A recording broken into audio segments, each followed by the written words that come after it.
दिनांक 24 मार्च 2019 रविवार मध्य प्रदेश की आज की ताज़ा खबर। दोस्तों स्वागत है आपका इंडिया विजन न्यूज़ में हूँ आपका होस्ट और दोस्त कुलदीप पांडे। दोस्तों आज के वीडियो हम बात करने जा रहे हैं मध्य प्रदेश की 24 मार्च 2019 की आज की बड़ी खबरों के बारे में। कौन कौन सी खबर निकल के आ रही है आइए जान लेते हैं खबर को। प्रत्येक खबर को आप ध्यान से सुने और ध्यान से जाने को किया, बहुत ही अपडेट न्यूज़ निकल के आ रही है जो अभी अपडेट हुई है। तो इसको जानने के लिए इस वीडियो को अंत तक अवश्य देखो। यदि आपने अभी तक हमारे चैनल को सब्सक्राइब नहीं किया है इस तरह का अपडेट न्यूज़ सबसे पहले प्राप्त करने के लिए हमारे इंडिया विजन न्यूज़ को सब्सक्राइब कर लें और साथ ही बेल आइकन दबा दें जिससे इस तरह का अपडेट न्यूज़ आप तक तुरंत पहुंच पाए और आप उनसे लाभान्वित हो सकें। चलिए दोस्तों ब्रांच में आज शुरू करते हैं आज का विषय। दोस्तों आपको बता दें पहली बड़ी खबर निकल के आ रही है अभी भी पबजी गेम से।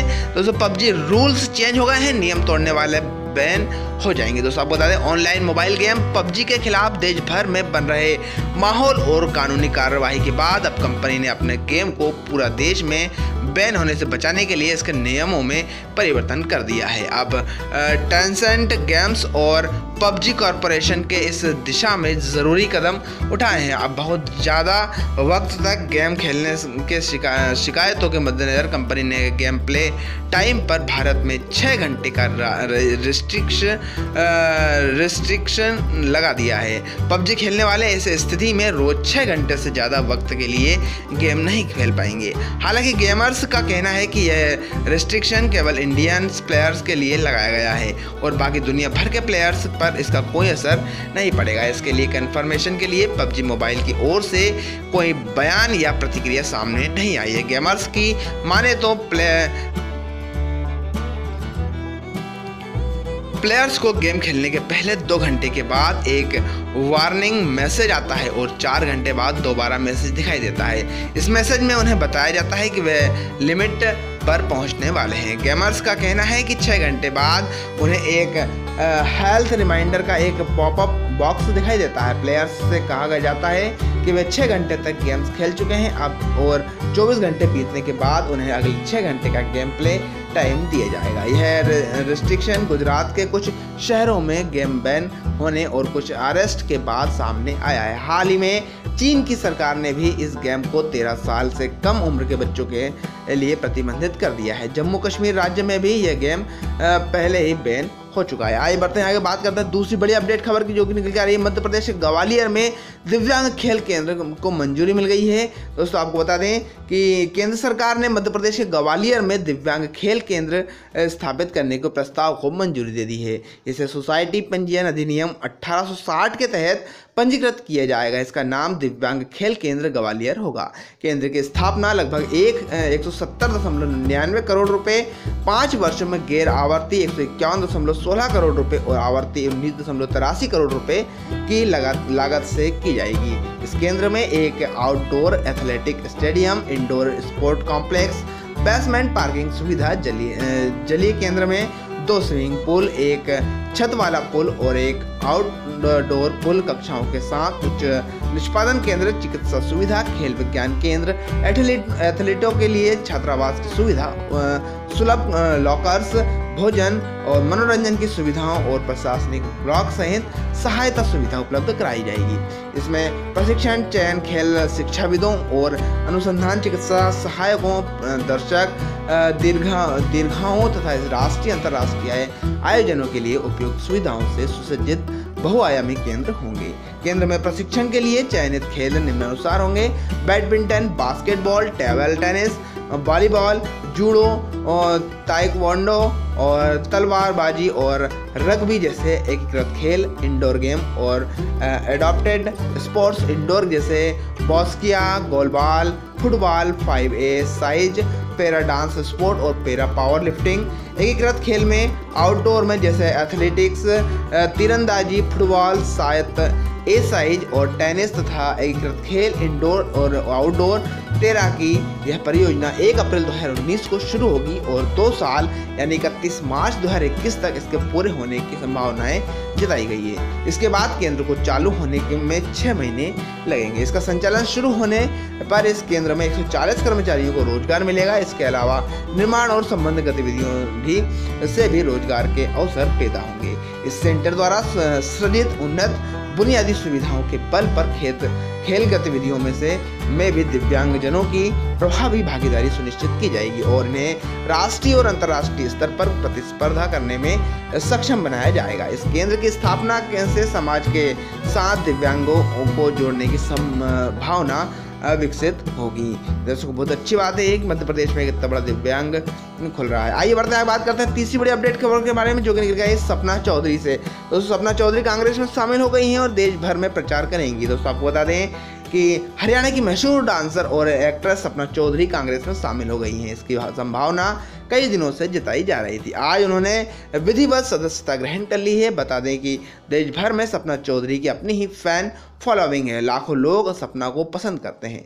मीडिया रिपोर्टर्स के मुताबिक सपना लंबे समय से कांग्रेस के संपर्क में थी। सूत्रों की माने तो सपना चौधरी ने कांग्रेस के सामने एक बड़ी शर्त रखी थी। सपना ने कहा था कि अगर कांग्रेस उन्हें चुनाव लड़वाती है तो वह ही पार्टी ज्वाइन करेंगी। वहीं एक और ऐसे भी खबर आ रही थी कांग्रेस सपना को मथुरा लोकसभा सीट से उतार सकती हैं। सपना हरियाणा के साथ साथ दूसरे राज्यों में भी खूब पॉपुलर है। खासकर यूपी और बिहार में सपना की बड़ी फैन फॉलोइंग है। बता दें कि इस फिल्म अभिनेत्री हेमा मालिनी को भाजपा ने एक बार फिर मथुरा लोकसभा सीट से उम्मीदवार बनाया है। माना जा रहा है कि हेमा मालिनी 25 मार्च यानी सोमवार को अपना नामांकन पत्र दाखिल कर सकती हैं। आइए बढ़ते हैं, बात करते हैं चौथी बड़ी अपडेट खबर के बारे में, जो कि निकल के आ रही है सहेलियों की साजिश।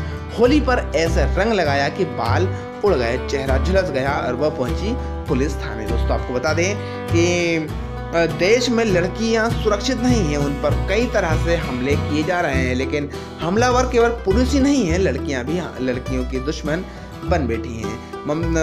समता नगर में कुछ छात्रों ने अपनी सहेलियों को साजिश के चलते ऐसे रंग लगाए कि होली के बाद जब लड़कियां रंग साफ करने के लिए नहाने गई तो उसने उनके सिर के बाल ही उड़ गए, उनकी स्किन झुलस गई। टीआई संजय शुक्ला ने बताया है कि संजना 15 वर्ष, पिता प्रदीप पाल पलक 15 वर्ष, पिता ललित यादव और सुमित 8 वर्षीय, पिता संदीप भदौरिया, प्राची 18, पिता ललित यादव, प्रियांशी 14 वर्ष, पिता अजय सिंह और अंजू 16 वर्ष, पिता सुमेर सिंह सभी निवासी समता नगर आपस में रंग खेल रहे थे।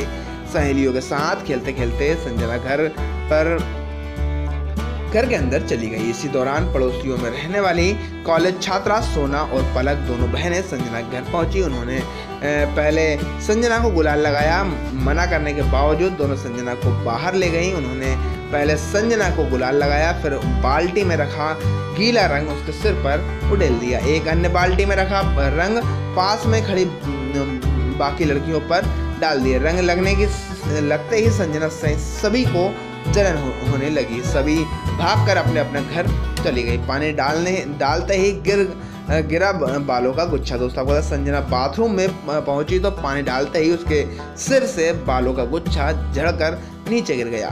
फिर हाथ पैर में जलन और खुजली होने लगी। चेहरे और हाथ पैर काले हो गए। माँ मोना उसे लेकर एमवाय अस्पताल गई। प्राथमिक इलाज के बाद वे लौटी और कॉलेज छात्राओं से बात करने लग गई। इसी दौरान कॉलेज छात्राओं के परिजन का उनसे विवाद हो गया। इसी दौरान रंग से झुलसी बाकी लड़कियां भी आ गई। इसके बाद सब थाने पहुंच गई।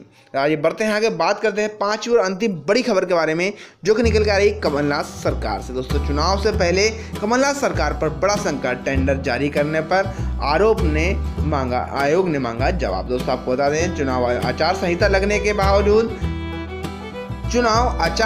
लगने के बाद प्रदेश के कई विभागों में 650 से अधिक टेंडर जारी करने को लेकर राज्य सरकार की मुश्किलें बढ़ सकती हैं। चुनाव आयोग ने इस संबंध में कई शिकायतों की गंभीरता से लिया है और प्रदेश के मुख्य सचिव से इस मामले में स्पष्टीकरण मांगा है। दरअसल इस मामले में भाजपा ने चुनाव आयोग से शिकायत की थी कि शिकायत में कहा गया था कि प्रदेश में चुनाव आचार संहिता 10 मार्च को लगने के बाद राज्य सरकार के अलग अलग विभागों ने 11 से 13 मार्च की अवधि में 689 टेंडर जारी किए हैं। इसमें से नए निर्माण कार्य से जुड़े टेंडर भी शामिल है। नियमानुसार चुनाव आचार संहिता लगने के बाद किसी तरह के निर्माण कार्य के लिए टेंडर जारी करने से पहले चुनाव आयोग की अनुमति लेना जरूरी होता है, लेकिन राज्य सरकार ने ऐसा नहीं किया, जिससे चुनाव आचार संहिता का उल्लंघन होता है। भाजपा की ओर से की गई शिकायत के बाद प्रदेश के मुख्य निर्वाचन पदाधिकारी VL कांता राव ने इस संबंध में मिली शिकायत का जिक्र करते हुए प्रदेश के मुख्य सचिव MR मोहंती को पत्र लिखा है। पत्र में उन्होंने इस संबंध में सही स्थिति के अवगत कराने को कहा है। वहीं किसी विभाग ने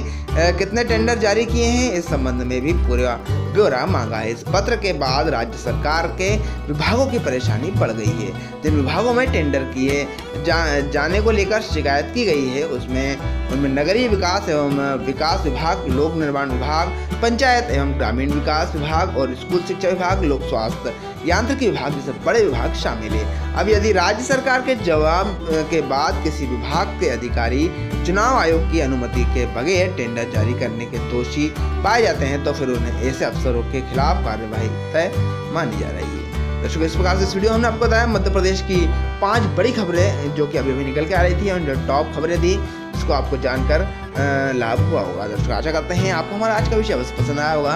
यदि पसंद आया तो लाइक करें और अधिक से अधिक लोगों तक शेयर करें ताकि सभी जानकारी से लाभान्वित हो सकें। और यदि आपने अभी तक हमारे चैनल को सब्सक्राइब नहीं किया है तो हमारे इंडिया विजन न्यूज़ को सब्सक्राइब कर लें और साथ ही बेल आइकन दबा दें, जिससे इस तरह का अपडेट न्यूज़ आप तक तुरंत पहुंच पाए और आप उनसे लाभान्वित हो सकें। दर्शकों, आज की इस वीडियो में इतना ही। हम फिर हाजिर होते हैं एक नए विषय के साथ। जब तक के लिए जय हिंद, जय भारत, वंदे मातरम।